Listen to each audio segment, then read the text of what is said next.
दोस्तों क्या हो, एक स्वार्थी बेटा अपनी बेरोजगारी के चक्कर में अपने ही पिता को मारने के लिए तैयार हो जाए। ये मूवी एक रियल इंसिडेंट पर ही बेस्ड है और जो लोग अपने पेरेंट्स की इज्जत बिल्कुल नहीं करते, ये मूवी सिर्फ उन्हीं लोगों के लिए है। तो बिना टाइम वेस्ट किए चलते हैं सीधा मूवी पर। ये कहानी है मध्य प्रदेश के उज्जैन की, जहाँ हम देखते हैं पीयूष मिश्रा नाम का एक उम्रदराज लड़का सरकारी नौकरी का इंटरव्यू देने बैठा हुआ है। और वो सरकारी नौकरी इसलिए लेना चाहता है क्योंकि उसके फादर की भी सरकारी नौकरी है। हालांकि पीयूष एक LIC एजेंट है, लेकिन जैसे कि मैंने बताया कि उसे सरकारी नौकरी ही चाहिए समाज में रिस्पेक्ट पाने के लिए। लेकिन हर बार की तरह यहाँ से भी उसको रिजेक्शन ही मिलता है। इस गम में पीयूष रात को पी के घर पे आता है और आके देखता है कि उसके पापा आराम से अपने रूम में सो रहे हैं। अगली सुबह पीयूष के पापा राम नरेश मिश्रा, जो कि कलेक्टर ऑफिस में प्यून है, वो नहा धोकर अपने काम पर निकलने को तैयार है। और वो नाश्ते के टाइम देखते हैं कि पीयूष अभी तक सो रहा है और वो जाकर उसे उठाते हैं। उठाते ही इंटरव्यू के बारे में पूछते हैं, जहाँ पीयूष के झुके सर को देख के मिश्रा जी बोलते हैं कि तुम सरकारी नौकरी की जिद छोड़कर प्राइवेट नौकरी क्यों नहीं ट्राई कर लेते। जहाँ पीयूष कहता है कि मुझे आपकी तरह आराम की जिंदगी और नौकरी चाहिए। और इन बातों में दोनों बाप बेटे की लड़ाई हो जाती है और पीयूष ये कह के वहाँ से चला जाता है कि आप बेकार बहस कर रहे हो। और मिश्रा जी बड़बड़ाते हुए नाश्ता करने बैठ जाते हैं। इधर मिश्रा जी अपने ऑफिस आते हैं और ऑफिस के सामने रिटायर्ड सरकारी एम्प्लॉय धरने पर बैठे हैं ओल्ड पेंशन स्कीम को दोबारा शुरू करने के लिए। मिश्रा जी से वहाँ के कलेक्टर बोलते हैं कि आप भी इन लोगों की तरह लाइन में लगेंगे ना रिटायरमेंट के बाद। जहाँ मिश्रा जी कहते हैं कि नहीं, मुझे तो रिटायरमेंट के बाद बस हरिद्वार जाकर बसना है। यहाँ पीयूष घर से सीधा आता है गुड्डू प्लेसमेंट की शॉप पर, जहाँ वो अक्सर आता है सरकारी नौकरी के फॉर्म के लिए। और गुड्डू से बताता है कि सब तो उसने ट्राई कर लिया है, अब बस लास्ट सफाई कर्मचारी की ही नौकरी बची है। जहाँ पीयूष अपनी ईगो के साथ कहता है कि हिंदी साहित्य में MA किया है हमने, तो वो ये तो बिल्कुल नहीं करेगा। जहाँ गुड्डू से बताता है कि नगर पालिका यानी म्युनिसिपल कॉर्पोरेशन में कंप्यूटर ऑपरेटर की जॉब निकली है, जिसमें जुगाड़ से सिर्फ 5 लाख लगेंगे टेम्परेरी के और 1-2 साल में तुम परमानेंट भी हो जाओगे। जहाँ पीयूष कहता है कि क्या गारंटी है इसकी, तो गुड्डू कहता है कि हमारे जीजा जी उसी पोस्ट के लिए इंटरव्यू ले रहे हैं। पीयूष का दिमाग खुल जाता है कि तभी पीयूष एक लड़की को उसके बॉयफ्रेंड के साथ गोलगप्पे खाते हुए देख लेता है और वो लड़की पीयूष को देखते ही भाग लेती है बाइक पर। पीयूष उसका पीछा करने जाता है, लेकिन उसकी बाइक स्टार्ट नहीं होती क्योंकि उसमें तो पेट्रोल ही नहीं होता। वहीं इसी तरफ मिश्रा जी अशफाक नाम के आदमी के साथ ऑफिस के बाहर चाय पी रहे होते हैं, जहाँ अशफाक मिश्रा जी से कहता है कि उसे एक LIC की पॉलिसी करवानी है, तो वो पीयूष से करवाना चाहता है। लेकिन यहाँ मिश्रा जी अपने बेटे को लेकर ही नेगेटिव हैं और अशफाक को मना करते हैं कि उससे मत करवाओ। लेकिन अशफाक मिश्रा को कहता है कि उसे पीयूष से ही पॉलिसी लेनी है, जहाँ मिश्रा जी उसे बार बार मना करते हैं। लेकिन अशफाक को तो पीयूष से ही पॉलिसी लेनी है और वो पीयूष को कॉल करने के लिए कहता है। अब यहाँ ये समझ नहीं आया, जब एक बाप मना कर रहा है लेकिन फिर भी उसको उसी के बेटे से पॉलिसी लेनी है। जहाँ पीयूष अशफाक से कहता है कॉल पर कि आप एड्रेस और फोन नंबर पापा को दे दो, मैं आपका इंश्योरेंस करवा दूंगा। और मिश्रा जी पीयूष से कहते हैं कि आज भूखी माता मंदिर में भंडारा है, तो आज खाना मत बनवाना घर पर। और वहीं इस तरफ पीयूष ने जिस लड़की को गोलगप्पे खाते हुए देखा था, वो पीयूष के जिगरी दोस्त की बहन होती है, जिसकी ये बात पीयूष अपने दोस्त को बता देता है और वो घर पर बवाल काट देता है। और इधर शाम को मिश्रा जी भंडारे में बैठे हैं और वहाँ पीयूष के दोस्त की बहन के बारे में गॉसिप चल रही होती है और मिश्रा जी उन सबको टोकते हैं कि एक लड़की को बदनाम ना करो। लेकिन उन्हें पता चलता है कि ये आग लगाने वाला और कोई नहीं बल्कि उन्हीं का बेटा पीयूष होता है, जिसकी वजह से उस टाइम तो मिश्रा जी शांत हो जाते हैं। और अगली सुबह जहाँ मिश्रा जी ऑफिस के लिए निकलते हैं, यहाँ घर के बाहर मोहल्ले में सब लोग उसी लड़की के बारे में बातें बना रहे होते हैं। मिश्रा जी सबको देखते हुए निकल जाते हैं कि आखिर ये कैसे लोग हैं जो किसी को बदनाम करने के लिए कोई कसर नहीं छोड़ते। यहाँ मिश्रा जी वहाँ मास्टर जी के घर की तरफ जाते हैं, लेकिन अंदर जाने की हिम्मत नहीं कर पाते। लेकिन शाम को मिश्रा जी काम से आते हुए देखते हैं कि मास्टर के घर के बाहर काफी भीड़ जमा है और ये देखने के लिए वो अंदर जाते हैं और देखते हैं कि मास्टर की मौत हो चुकी है और पीयूष भी वहीं पर है। कुछ दिन बीतने के बाद पीयूष मास्टर के बेटे यानी अपने दोस्त राजू के पास आता है और उसे तफरी मारने LIC ऑफिस बुलाता है। साथ ही पीयूष अशफाक के घर जाकर इंश्योरेंस के पैसे लेता है और LIC ऑफिस जाता है, जहाँ उसे बताया जाता है कि सर्वर अभी डाउन है। और पीयूष उन पैसों को लेकर बाइक की डिग्गी में रख देता है और वहाँ से निकल जाता है वापस गुड्डू की दुकान पर, जहाँ गुड्डू उसे फिर से कहता है कि तुमने बताया नहीं उस नगर पालिका जॉब के लिए। पीयूष वही पैसों का रोना रोता है, लेकिन गुड्डू कहता है कि तुम 3 लाख में डील फाइनल करो। और यहाँ पीयूष गहरी सोच में पड़ जाता है कि जो 3 लाख उसके पास है इंश्योरेंस के, उससे वो अपनी नौकरी खरीद सकता है। और यही सोचते हुए उसका दोस्त राजू वहाँ आता है, जिससे कि पीयूष ने वही बुलाया था। लेकिन भाई यहाँ तो पीयूष की बाइक में पेट्रोल ही नहीं है और उसके पास इतने पैसे तक नहीं है कि वो बाइक में पेट्रोल डलवा ले। और यह राजू पीयूष की गाड़ी को धक्का लगाने लगता है। यहाँ आधी रात के वक्त मिश्रा जी पीयूष पर चिल्लाते हुए अपने कमरे से बाहर आते हैं और उनके हाथों में बिजली का बिल होता है, जहाँ वो देखते हैं कि सब कूलर में आराम से सो रहे हैं, जिसे देखकर मिश्रा जी और भड़क जाते हैं और जाकर सीधा फ्यूज ही निकाल देते हैं मीटर से। तभी वहाँ पीयूष आता है और मिश्रा उसे बताते हैं कि बिजली का बिल इस बार 2000 का आया है, जहाँ पीयूष मिश्रा जी को बताता है कि उसकी सरकारी नौकरी लग गई है, वो भी नगर पालिका में, और सोमवार से उसकी ज्वाइनिंग भी है, और साथ ही ये कहते हुए वहाँ से चला जाता है। इधर सुबह के वक्त पीयूष के ससुराल वाले मिश्रा जी के घर में नाश्ता कर रहे हैं, जहाँ सब लोग मिलकर पीयूष की सरकारी नौकरी लगने को लेकर काफी खुश हैं, और सबसे ज्यादा मिश्रा जी, जहाँ मिश्रा जी कहते हैं कि पीयूष की पहली सैलरी से मोहल्ले में एक बड़ा प्रीति भोज होना चाहिए, लेकिन पीयूष कहता है कि पहली सैलरी से वो अपनी बेटी का एक एफडी अकाउंट खोलेगा। सब लोग उसकी बात को अग्री करते हैं, लेकिन पीयूष का ससुर किचन में उससे पूछता है कि आखिर इतने पैसे उसके पास आए कहाँ से। उस वक्त तो पीयूष अपने ससुर को इशारे में कहता है कि वो उन्हें बाद में सब कुछ बताएगा। खैर, आज संडे है और यहाँ मिश्रा जी न्यूज़पेपर पढ़कर बताते हैं कि अच्छा हुआ जो उसकी नौकरी लग गई, वरना तो यहाँ नगर पालिका में नौकरी का झांसा देकर गुड्डू ने 4 लोगों से पैसे हड़प लिए, जिसे सुनकर पीयूष घबरा जाता है और वहाँ से चला जाता है। अब गुड्डू ने जिनसे पैसे लिए थे उनमें पीयूष भी है और उसको ठग लिया गया है। ये बात पीयूष ने अपने घर में सबको बता दी है, जहाँ मिश्रा जी कहते हैं कि अब इतनी बड़ी रकम मेरे पास नहीं है जो मैं दूं, जहाँ पीयूष कहता है कि क्यों ना घर गिरवी रख के पैसे दे दे, जिसे सुनकर मिश्रा और भड़क जाता है कि तुम हमें सड़क पर लाकर ही मानोगे। और कहीं ना कहीं मिश्रा जी के मन को ठेस भी पहुंची है कि जैसा उसने अपने बेटे को लेकर सोचा था वैसा कुछ भी नहीं हुआ, और गुस्से में मिश्रा जी पीयूष को उसकी बीवी शिल्पा को कुछ देर के लिए घर से निकाल देता है। जहाँ शाम को मिश्रा जी अकेले अपने कमरे में भांग घिस रहे होते हैं और इधर पीयूष अपने दोस्त के साथ शराब पीते हुए अपना दुखड़ा रो रहा है कि बस 3 लाख की तो मदद करनी है ना, तो वो कर दो। और इधर मिश्रा जी अकेले में खुद से बातें कर रहे हैं कि हम मदद नहीं करेंगे और उसे सबक खुद ही सीखना होगा। यहाँ दोनों ही नशे में हैं, जो कि मिश्रा जी शराब से दूर सिर्फ भांग का इस्तेमाल करते हैं, और इधर पीयूष की दुनिया सबसे अलग बेकार चीज शराब है। यहाँ सुबह के वक्त पीयूष न्यूज़पेपर पढ़ रहा है कि तभी उसके घर राजू आता है और उसे बताता है कि जिस स्कूल में उसके पापा टीचर थे वहाँ से उसे बुलाया है और साथ चलने के लिए कहता है। पीयूष मना करता है, लेकिन वो उसको बियर का लालच देता है। यहाँ दोनों आते हैं स्कूल में, जहाँ राजू को वहाँ का प्रिंसिपल बताता है कि तुम्हारे पिताजी की मौत रिटायरमेंट से पहले हुई थी, तो अनुकंपा यानी कि कंपनसेशन के तहत नौकरी तुम्हें दी जा रही है इस स्कूल में। यहाँ पीयूष के दोस्त राजू की किस्मत खुल गई और इधर पीयूष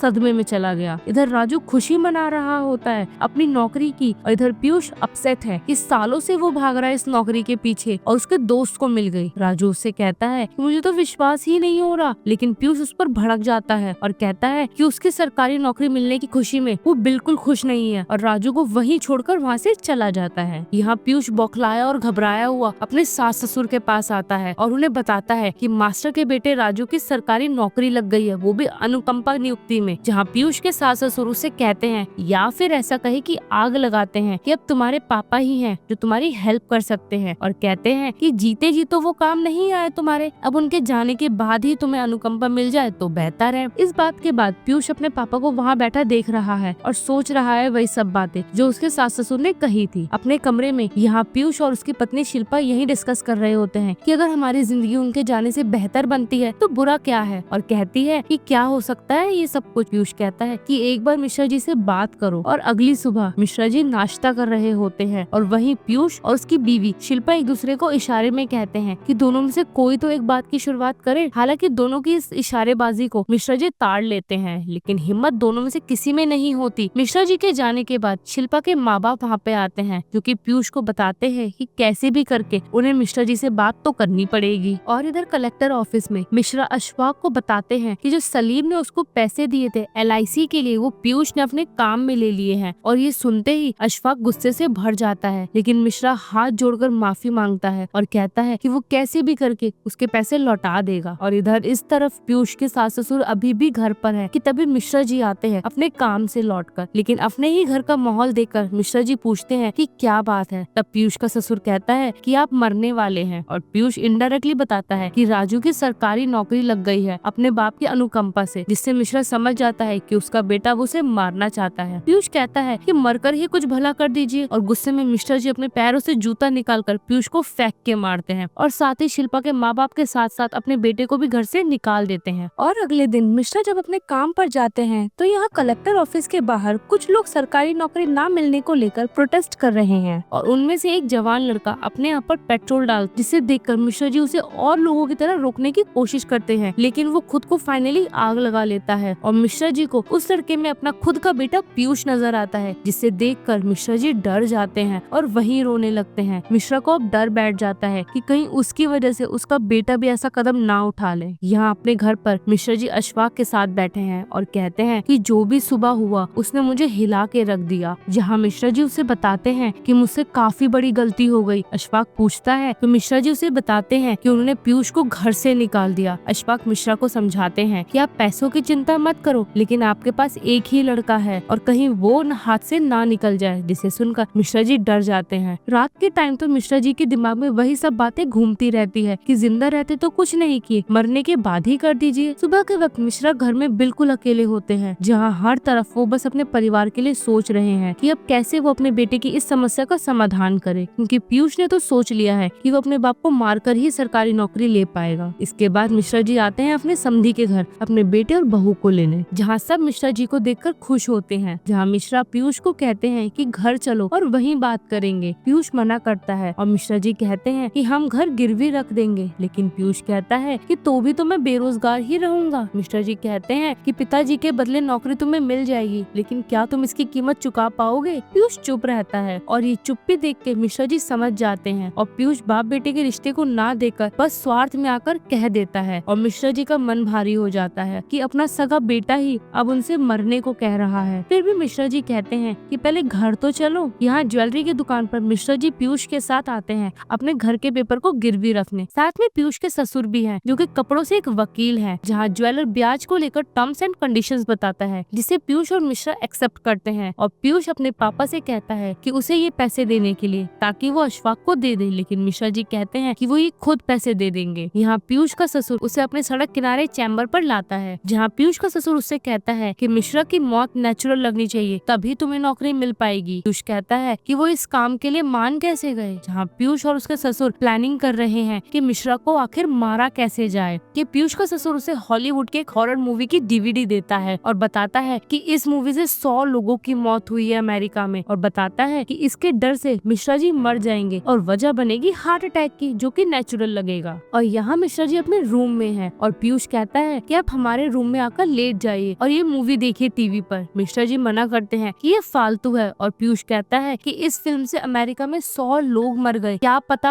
आप भी इसे देखते हुए। और पीयूष बहुत जल्दबाजी में है कि मिश्रा जी उसके रूम में जाके लेटे और वो फिल्म देखे और दहशत से मर जाए। मिश्रा जी के रूम में शिल्पा अपना बिस्तर लगाती है और काफी खुश है कि उसके अच्छे दिन आने वाले हैं। और पीयूष मिश्रा जी अपने कमरे में छोड़कर टीवी पर मूवी लगाकर कहता है कि आपको ये मूवी पूरी देखनी है। और मिश्रा जी कहते हैं कि हम मरने के लिए तैयार हैं। मतलब क्या जमाना आ गया है, एक सरकारी नौकरी के चक्कर में बेटा अपने बाप को मारने पे तुला हुआ। लेकिन यहाँ तो ये हॉरर फिल्म का आइडिया भी फ्लॉप हो जाता है, क्योंकि शिल्पा जब सुबह उठती है तो देखती है कि मिश्रा जी तो वहीं खड़े कुल्ला कर रहे हैं और पीयूष को बताते हैं कि ये फिल्म उसे हॉरर नहीं बल्कि कॉमेडी लगी। और साथ ही मिश्रा जी कहते हैं कि कोई और तरकीब अपनाओ, कोई सांप वाप से कटवाओ यार मुझे। रात को यहाँ मिश्रा जी के कमरे में सांप छोड़ दिया जाता है, लेकिन मिश्रा जी को एहसास होता है कि खुद शिव जी आकर उसे सांप से बचा रहे हैं। यहाँ शिल्पा अपनी माँ से बात कर रही है और प्लानिंग कर रही है कि पापा यानी मिश्रा जी के जाने के बाद हम क्या करेंगे। शिल्पा की माँ भड़क जाती है कि जैसा चल रहा है वैसे तो वो कभी ना मरे। शिल्पा कहती है हाँ, सांप से भी कुछ नहीं हुआ। शिल्पा कहती है कि आप ही मुझे आइडिया दे दो। इसके बाद यहाँ पीयूष मिश्रा जी के साथ रेलवे ट्रैक पर आता है, जहाँ पीयूष अपने पापा को ट्रैक पर ठीक से खड़े होने को कहता है ताकि वो नेचुरल तरीके से मर सके। मिश्रा जी कहते हैं कि तुम थोड़ी दूर होकर खड़े होना पटरी से। और यहाँ इस हालत में भी मिश्रा जी को अपनी बेटी की कितनी चिंता है। पीयूष वहीं खड़े होकर वेट करता है ट्रेन आने का। काफी देर तक कोई ट्रेन नहीं आती और यहाँ मिश्रा जी ट्रैक पर लेटे हुए हैं और काफी देर बाद ट्रेन का इंजन आता है, लेकिन वो मिश्रा जी को देखकर रुक जाता है। जहाँ लोको पायलट कहता है कि 3 दिन तक यहाँ कोई भी ट्रेन नहीं आएगी क्योंकि पटरी खराब है। अब मिश्रा जी की किस्मत बहुत अच्छी है। अगले दिन राजू पीयूष से मिलने उसके घर आता है और मिश्रा जी को बुलाता है। राजू मिश्रा जी को बताता है कि उसकी शादी फिक्स हो गई है और दहेज में उसे कार मिल रही है। और यही बात वो पीयूष को ताने देते हुए कहता है कि अब सीधा कार ही सीखेंगे। जहाँ राजू मिश्रा जी को इनविटेशन कार्ड और मिठाई देता है और मिश्रा जी काफी खुश हैं, लेकिन पीयूष के चेहरे पर जलन और गुस्सा साफ दिखाई पड़ रहा है। और रात को बिस्तर पर शिल्पा और पीयूष बातें कर रहे हैं, जब शिल्पा कहती है कि उसे ये सब ठीक नहीं लग रहा, लेकिन पीयूष उसे समझाते हुए कहता है कि अगर अपनी बेटी की जिंदगी बनानी है तो उसे अपने बाप की बलि देनी ही होगी। और अगली सुबह वो लेनदार मिश्रा के घर पर आता है अपने ब्याज के पैसे लेने, जहाँ वो काफी गुस्से में है कि 3 महीने से उन लोगों ने उसका कॉल तक नहीं उठाया है, जहाँ वो लास्ट वार्निंग देके जाता है कि जल्द ही मेरा 6 महीने का ब्याज चुका दो वरना आके ये घर खाली करवा देगा। और इस दौरान मिश्रा जी अपने कमरे में बैठकर न्यूज़पेपर पढ़ रहे हैं और जानबूझकर कमरे से बाहर नहीं आते। लेनदार की ये धमकी सुन के पीयूष काफी गुस्से में आ जाता है और गुस्से में ही वो मिश्रा जी को बुलाता है, जहाँ वो मिश्रा जी से कहता है कि आपने बाहर आके उसे समझाया क्यों नहीं। मिश्रा जी कहते हैं कि अब तुम ही ये सब काम संभालो क्योंकि हम तो कुछ दिनों के मेहमान हैं। पीयूष कहता है कि आप मरना ही नहीं चाहते, सिर्फ हमें बेवकूफ बना रहे हो। साथ ही पीयूष ये भी कहता है कि जीना ज्यादा मुश्किल है और मरना आसान है। और वो गुस्से में बाहर रखी एक साड़ी उठाकर कमरे में जाता है और खुद को कमरे में बंद करके अपने पिता को दिखाने के लिए फांसी लगाने की कोशिश करता है। और शिल्पा बड़ी मुश्किल से दरवाजा खोलकर अंदर जाती है, जहाँ वो देखती है कि पीयूष नीचे गिरा पड़ा है और उसके माथे से खून निकल रहा है। और पीछे से मिश्रा जी आकर देखते हैं कि यहाँ तो पीयूष सच में अपने पिता की मौत के लिए कितना ज्यादा क्रेजी हो चुका है। इसके बाद उसी रात में मिश्रा जी शिल्पा और पीयूष को साथ में बैठकर कहते हैं कि मैं 15 दिन के अंदर हमेशा के लिए चला जाऊंगा, लेकिन उससे पहले वो अपनी इच्छा जताते हैं कि वो अपनी सारी रस्म को अपने सामने करते देखना चाहते हैं 13वीं तक। और जाते हुए कह के जाते हैं कि ये मूर्ख वाला काम करना बंद करो जो तुमने अभी करने की कोशिश करी। और अगली सुबह मिश्रा जी और पीयूष के ससुर ये तीनों जाते हैं गंगा घाट पर, जहाँ एक पंडित से क्रियाक्रम के लिए पूछते हैं और पंडित उन्हें सब चीज बताता है कि कैसे उन्हें ये सब क्रियाक्रम करना होगा, जैसे कि मृतक आदमी को रोज उसका मनपसंद खाना खिलाना। लेकिन इस बीच रात को मिश्रा जी पीयूष के कमरे में सो रहे हैं। पीयूष वहाँ आके देखता है कि कूलर से ठंड लग रही है। कि पीयूष वहाँ आता है और अपने पापा को देखता है और उन्हें ब्लैंकेट उड़ा देता है। फिर पंडित के अकॉर्डिंग 11वें दिन वो लोग गौदान करते हैं और उसके बाद उन्हें मृतक यानी मिश्रा जी का सारा सामान दान करना पड़ता है सिवाय कपड़ों के। और सारी चीज दान करने के बाद मिश्रा जी अपना एक संदूक पीयूष को देते हैं। फिर उन्हें मिश्रा जी की तस्वीर के सामने शोक जताना है, इसीलिए घर में पंडित जी और मोहल्ले के लोग आते हैं। लोग कहते हैं कि आप तो बिल्कुल ठीक है, इसीलिए आपको कैसे पता कि 13 दिन बाद आप नहीं रहेंगे। यहाँ मिश्रा जी कहते हैं कि हमारे सपने में यम आए थे और मुझे 14 दिन का समय दिया है। और इन सब बातों के बीच पीयूष कहता है कि आप अंदर जाओ और हमें शोक सभा करने दो, जहाँ शोक सभा में बैठे सभी लोग मिश्रा जी के बारे में कुछ न कुछ अच्छी बातें कर रहे थे, जिसकी शुरुआत पीयूष के ससुर करते हैं। तभी वहाँ बैठा मोहल्ले का दूसरा आदमी ये बताता है कि मिश्रा ने पीयूष की देखभाल अकेले की और कभी दूसरी शादी नहीं करी। मतलब कुल मिलाकर मिश्रा जी के बारे में सभी काफी अच्छी बातें कर रहे थे। ये सब सुनकर पीयूष सोच में पड़ जाता है कि क्या जो वो कर रहा है वो सही है। और मिश्रा जी अपनी 13वीं का इनविटेशन सबको बड़ी खुशी से बांट रहे हैं पूरे मोहल्ले में। और इनविटेशन कार्ड वो अपने समधी को भी देने आते हैं और कहते हैं कि सारे मनमुटाव खत्म कर दीजिए। अगली सुबह जहाँ मिश्रा जी नाश्ता कर रहे हैं कि वो पीयूष आता है और अपने पापा के साथ बैठ जाता है। और मिश्रा पीयूष से पूछता है कि आखिर उसने उसकी 13वीं के लिए क्या इंतजाम किया है। लेकिन पीयूष कहता है कि अब ये ड्रामा बंद करते हैं, जब सच में होगा तो कर देंगे 13वीं। लेकिन यहाँ मिश्रा जी उससे कहते हैं कि शायद वो खर्चा करने से डर रहा है। लेकिन फिर पीयूष कहता है कि बताओ कैसी 13वीं करनी चाहिए मिश्रा को। और मिश्रा जी अपनी लंबी चौड़ी लिस्ट उसे बताते हैं, जैसे मानो कि किसी शादी की तैयारी कर रहे हो। और उसे कहते हैं कि मिश्रा की 13वीं धूमधाम से निकले। साथ में कहते हैं कि हरिद्वार की भी टिकटें करा दो क्योंकि हम मरने से पहले डुबकी लगा के जाएंगे। और ये सब फरमाइश सुन के शिल्पा सारा गुस्सा पीयूष पर निकालती है कि इतने सारे पैसे कहाँ से आएंगे, क्योंकि पीयूष के पास तो अभी नौकरी भी नहीं है। और फिर यहाँ पीयूष बेचता है शिल्पा का दहेज का सामान, यानी अपनी बाइक, टीवी, कूलर, ये सब सामान जाते देख शिल्पा बहुत रोती है। जहाँ पीयूष कहता है कि मेरे पास था ही नहीं कुछ बेचने को। लेकिन तभी अंदर जाकर शिल्पा गुस्से में आकर उसके पापा का संदूक लेके आती है कि यही सब बेच देते। और पहली बार पीयूष उस बक्से को खोल के देखता है कि उसमें तो पीयूष के बचपन का सारा सामान होता है जो उसी के पापा यानी मिश्रा जी ने काफी संभाल कर रखा था, जिसमें उसने अपनी माँ की फोटो भी मिलती है, जिसे देखकर पीयूष रोने लगता है। और फिर आता है 13वीं का दिन, जहाँ देखा जाए तो ऐसा लग रहा है शादी या रिसेप्शन चल रहा हो। फिर राजू आता है शराब के नशे में, जहाँ मिश्रा जी कहते हैं जाके पीयूष से मिल आओ। इधर पीयूष राजू के साथ शराब पी रहा है, जहाँ राजू पीयूष से कहता है कि तुम्हारा बाप मरेगा तभी तुम्हारे जीवन में खुशियाँ आएंगी। यहाँ राजू ने ये कह तो दिया, लेकिन पीयूष मिश्रा जी को बड़े ही अफेक्शन के साथ देखता है कि अब वो ये सब नहीं करना चाहता। और 13वीं खत्म होने के बाद जहाँ मिश्रा जी खिड़की के पास खड़े होते हैं कि तभी पीछे से पीयूष आता है और बताता है कि कल सुबह जाना है हरिद्वार, इसलिए तैयार रहना। उसके बाद पीयूष अपने पापा को भांग के लड्डू देता है और साथ ही खुद भी खाता है। जहाँ मिश्रा जी कहते हैं कि बाहर का सारा इंतजाम तो काफी बड़ा था, तो इतने पैसे कहाँ से आए। पीयूष कहता है कि मैंने शिल्पा के जेवर बेच दिए।